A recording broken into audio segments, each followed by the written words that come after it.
Good morning. Ngasi se akoigi yumja kaisha numit ko yumja kaisha numit ki card ki message yeng minara se aham bada akoigi number se 104 lere aduga color dana green color gumba kai gumba minus se nabe ko angel numbers 104 se khud oi gumba da kai gumba ko hadi dumaina hadi khudang da kai da hai tar side ibb ai ko 104 se aduga dress dana green color gumba kai gumba aduga mana chak thung badai kino sum ha po hai na ko hari numit ki matungina aduduna green color gi chaba ya ba har ko cheng show matam da elaichi ni khangde na traga tulsi gi leaves ni khangde amai taraga happy ba ko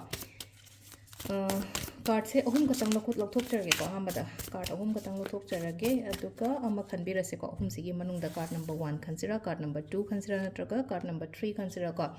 adu dagi adu gi matung da muk timing afa basu happy yenga se ko ahamba ani shuba ohum suba ko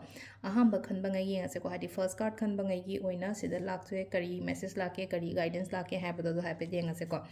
first card ki sida lei se ko kitang hai tar ko ina khanba ngasi gi oina keno ma khanba matam da khara tappa yai ko oiroi haibadi nate ko ina hoje khalliba hoje ngasi ningiba natraga hari ngrang handi sum khallaga lei poto kitang delay oina lakpo oina oi ko oidi oigani adu se leina ko kem khanbi gano dum aigi tobum topa aigi honnapum topa dum honnabiyo hadi oidre yadre tokthooge kaina khandaba hai tar khatang result harasne ko samna habda sum tawre iba myam se katang satisfy oidabadi ai ko ngasi se adu taraga su leina ko ma yajarak se ni da haina dmai se katang khandok piyo ko number 1 khan mangai gile ko number 2 ko number 2 se na ai se kaino ma hai tare ko chatke tauge hauge haina khallaga di hauro sigi pot se ma haide chatlo kem khan gano hai tare ko ai se shokadra khotkadra pangadra ko kitang rejection biyo ko se da leise ko ngasai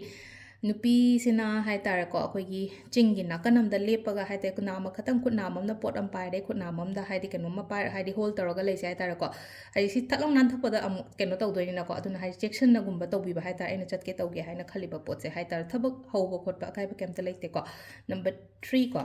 number 3 sina sida lai se akoigi sida su chamana na hai tare ko sida pura hai di sida na mu full energy amaga loina na hai tare ko ai chatlage haurage khotlage hai bagi dumai toroga ama leiri ko sida hai econom changjan ge hai bagi ko aduga energy jo fire energy ne basi lai se hai tare ko fire energy ni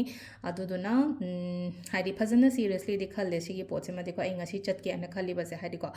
adu confidence yam na leina oisu ui ko aduga mai pa ko su oisu no ko ngasi ena pangthoke hai na khali ba pot sigi matang da ko sisina ko gi card ki message le ko timing sina ki pung taru ka mini ama dagi na nipan ga mini ni phuni thoi phang le ko adagi mu tara ga mini ohum dina drama thoi ga mini kun mari phang le re ani ga mini manga daina mari ga mini ni futare phang le ko adagi mu taru ka mini kun taru daina drama thoi ga mini kun mari phang le ko nungdang athing bagi na pung ani ga mini ni phuni thoi daina mari ga mini kuma thoi phang le ko sisina ko gi ngasi gi oina afaba timing ko adu sid le re ko gi daily card message se ma'am thank you